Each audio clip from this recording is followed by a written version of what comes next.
बिस्मिल्लाहिर्रहमानिर्रहीम। नाज़रीन, साबिर शाकिर की तरफ से आप सबको अस्सलाम वालेकुम। आज है 30 नवंबर साल 2020 और दिन है जनाब आज मंडे का।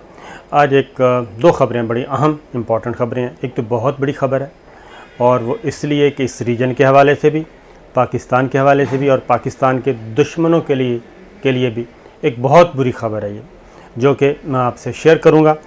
और दूसरी ख़बर है जनाब, आज मुल्तान में PDM का जलसा था और उसमें पाकिस्तान पीपल्स पार्टी, बल्कि यूँ कहिए कि सदर जरदारी ने एक नया कार्ड खेला है और वो कार्ड है मोहतरमा आसिफा भुट्टो को मैदान में उतारा है और आज उनका सियासी कैरियर का आगाज़ हो चुका है। और ये फ़ैसला क्यों किया सदर जरदारी ने, और क्या ये महज इसलिए किया गया कि जनाब बिलावल भुट्टो साहब जो हैं उनको कोरोना हो गया है, इसलिए उनकी जगह पे मोहतरमा आसिफा को भेजा गया? तो ये सारी चीज़ें शेयर करेंगे, क्योंकि ख़बरें ये नहीं हैं, ख़बरें कुछ और हैं।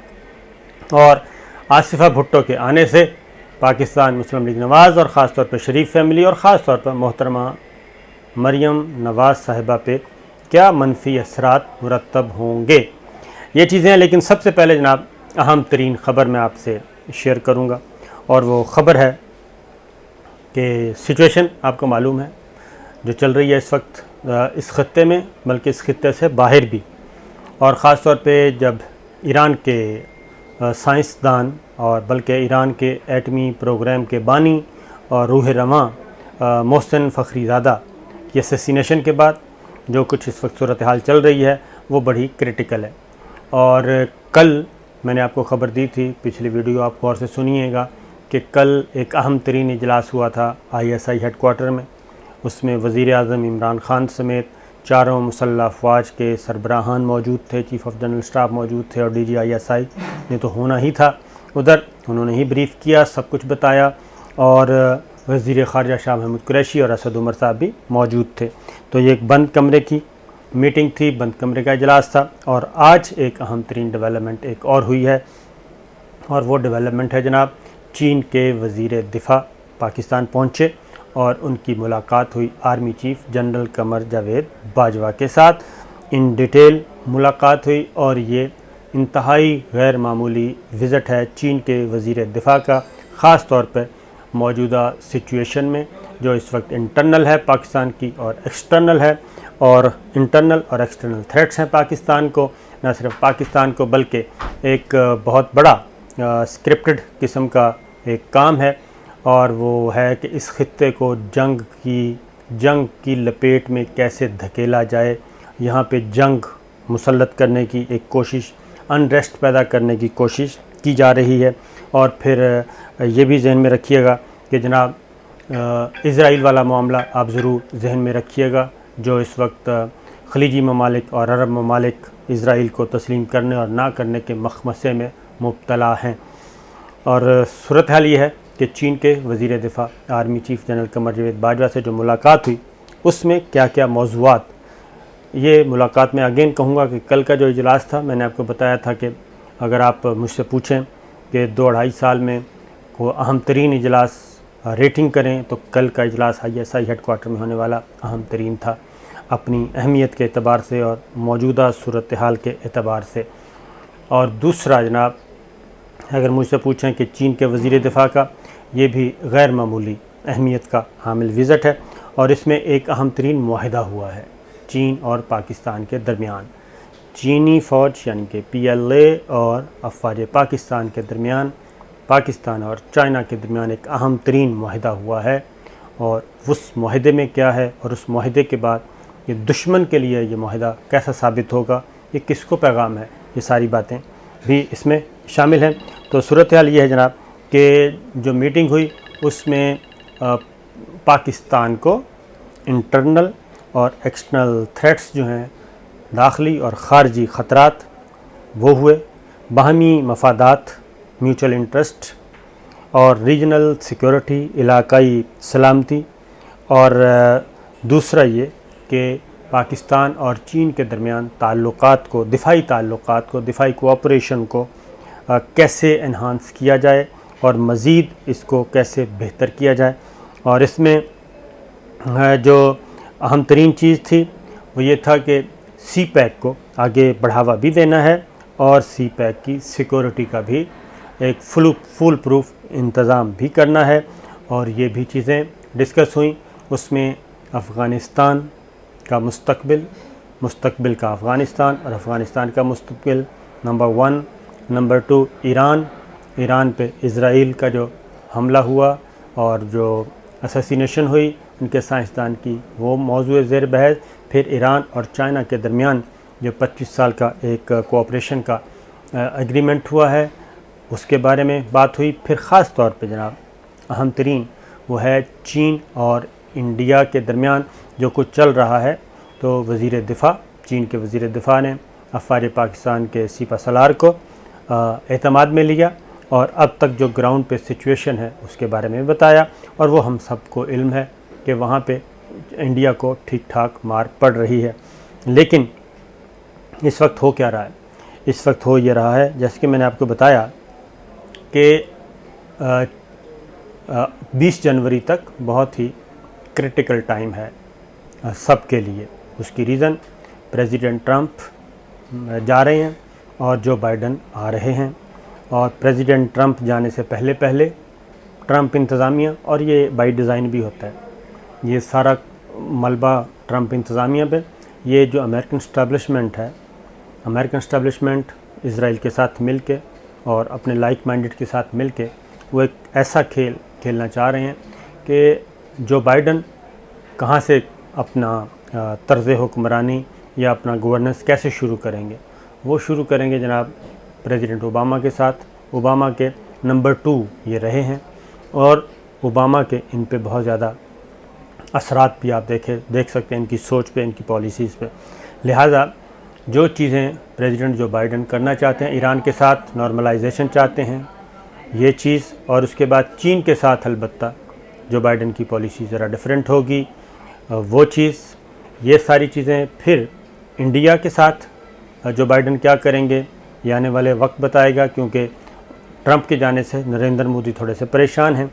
लेकिन साथ साथ प्रेसिडेंट ट्रंप या ट्रंप इंतज़ामिया कुछ ना कुछ ऐसे हालात पैदा करना चाहती हैं जो बाइडन इंतज़ामिया के लिए कि जो बाइडन आएँ तो इतने, वो पंजाबी में कहते हैं, इतने लांझे खोल दिए जाएं, इतने कट्टे खोल दिए जाएं, इतने मसाइल ख़राब कर दिए जाएं हालात कि जो बाइडन को संभलने का मौका ही ना मिले। और जो बाइडन चाहते हैं प्रेसिडेंट ट्रंप के दौर में लिए गए इक़दामात को रिवर्स करना चाहते हैं, वो रिवर्स ना कर सकें। और इसलिए, और इसके पीछे मैं 100% मुझे यकीन है कि ये ट्रंप इंतज़ामिया अकेले कुछ नहीं कर सकती जी। पीछे हमेशा इस्टेब्लिशमेंट है, इस्टेब्लिशमेंट के पास ज़्यादा इन्फॉर्मेशन होती हैं कि वो क्या चाह रहे हैं और क्या नहीं चाह रहे। तो लिहाजा उसी अंदाज़ में अमेरिकन इस्टेब्लिशमेंट जो है वो ये 20 जनवरी तक, क्योंकि सारा मलबा जो कुछ अच्छाइयाँ बुराइयाँ होंगी और जो इम्पेक्ट होगा, नेगेटिव असरात मुरतब होंगे, वो सारे का सारा ट्रंप पे गिराएंगे और इस दौरान वो अपने काम करने वाले जो हैं वो कर गुजरेंगे। तो ये एक सेंसिटिव वक्त है 20 जनवरी तक। और इसमें इसलिए जनाब ये विज़िट जो है ये बहुत इम्पॉर्टेंट था। मैंने आपको ब्रीफ बता दिया है और उसमें आगे चलें कि इस एग्रीमेंट में क्या हुआ है। उसके बाद जनाब एनवायरनमेंट और सी पैक के प्रोजेक्ट्स को डिस्कस किया गया और अफ़वाज पाकिस्तान की तारीफ़ की गई कि उन्होंने बड़ा फुल प्रूफ सिक्योरिटी इंतज़ामात किए हुए हैं सी पैक के लिए। और चाइना की तरफ से, वज़ीर दिफ़ा की तरफ से ये कहा गया है कि चाइना और पाकिस्तान की दोस्ती गैर मुतज़लज़ल है।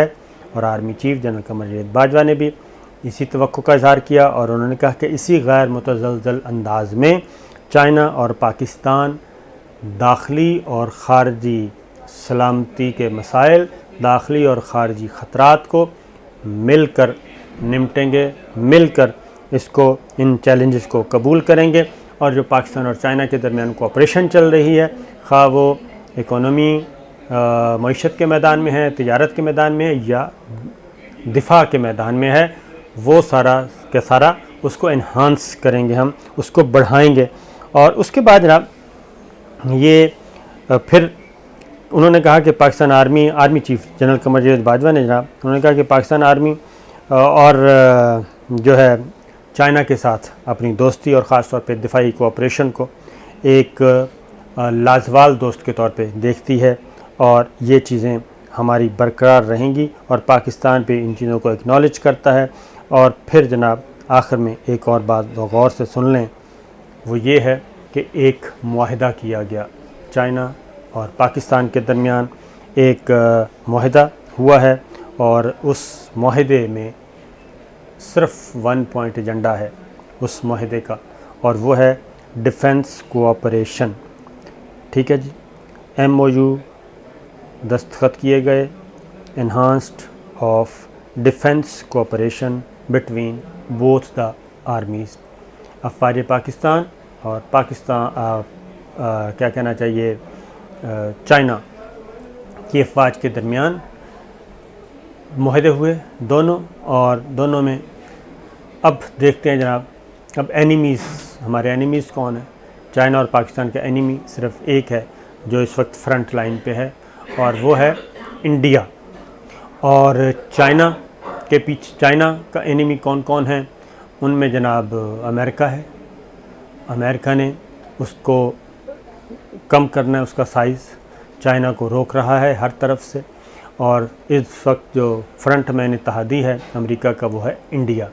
लिहाजा इंडिया जो है वो पाकिस्तान के साथ भी छेड़खानी कर रहा है, और चाइना के साथ उसकी हिम्मत नहीं बढ़ रही।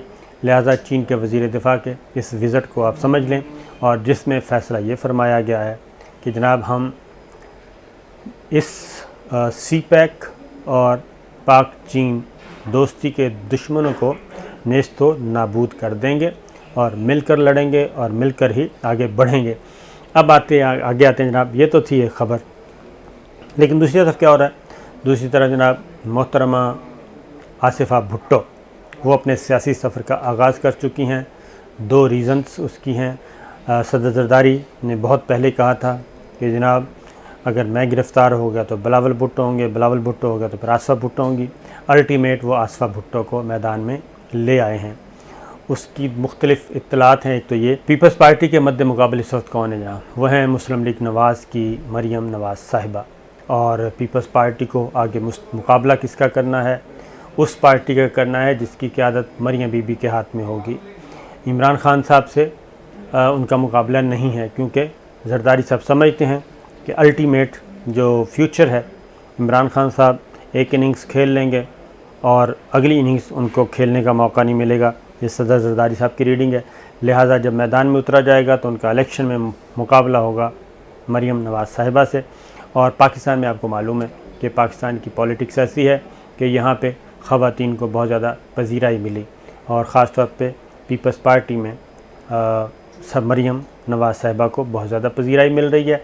लिहाजा उन्होंने भी बिलावल की जगह, बिलावल को कोरोना हो गया, आसिफ़ा भुट्टो को आज उतारा है मैदान में, और उनका वो पूरी तैयारी, ऐसा लग रहा है कि वो पूरी तैयारी के साथ आई हैं। उनकी प्रैक्टिस हर तरह से की है कि कैसे आपने पब्लिक को वेव करना है, कैसे आपने अट्रैक्ट लोगों को अपनी तरफ मुतवज्जे करना है, नारे कैसे लगाने हैं, और दुपट्टा कैसे ठीक करना है, चादर कैसे ठीक करनी है। मोहतरमा बेनज़ीर भुट्टो का अक्स उनको कहा गया कि जी आप में नज़र आना चाहिए जब आप वर्कर्स में जाएं। तो ये जो ख़बर है मोहतरमा आसिफ़ा भुट्टो की, ये ख़बर PTI से ज़्यादा नुकसानदेह है मरियम सफ़दर साहिबा के लिए, मुस्लिम लीग नवाज़ के लिए, शरीफ फैमिली के लिए। और दूसरी बात ये कि उन्होंने शहर कौन सा मुंतखब किया है? मुल्तान, जो कि साउथ पंजाब का एक हेड क्वार्टर समझा जाता है, और मुल्तान में पाकिस्तान पीपल्स पार्टी और ख़ास तौर पे साउथ पंजाब में पाकिस्तान पीपल्स पार्टी का एक ख़ासा वोट बैंक है। आसिफ़ अली ज़रदारी, सैयद यूसुफ़ गिलानी साहब जनाब प्राइम मिनिस्टर रह चुके हैं, उनको प्राइम मिनिस्टर, पहले वो स्पीकर कौमी असम्बली रह चुके हैं। तो ये सारी चीज़ें, और फिर मुस्तफ़ा कर पीपल्स पार्टी के होते थे, ये सारे फ़ारूक लगारी साहब पीपल्स पार्टी के सदर रह चुके हैं। तो साउथ पंजाब को पाकिस्तान पीपल्स पार्टी ने हमेशा बहुत इम्पोर्टेंस दी है, और वहाँ पे इनका वोट बैंक मौजूद है। और देखते हैं जरा, खर फैमिली भी उधर ही है, कुरैशी फैमिली भी उधर ही है। ये सारे बड़े ख़ानदान जो है वो पीपल्स पार्टी के साथ मुंसलिक हैं। तो आने वाले दिनों में क्या फ़ैसला होता है, कौन किसको मात देगा, ये हम आपको बताते रहेंगे। लेकिन फ़िलहाल वीडियो ज़रा थोड़ी सी टाइम ख़त्म होने जा रहा है। बाकी बातें इंशाल्लाह अगली वीडियो में करेंगे। इजाज़त दीजिए, अल्लाह हाफ़िज़।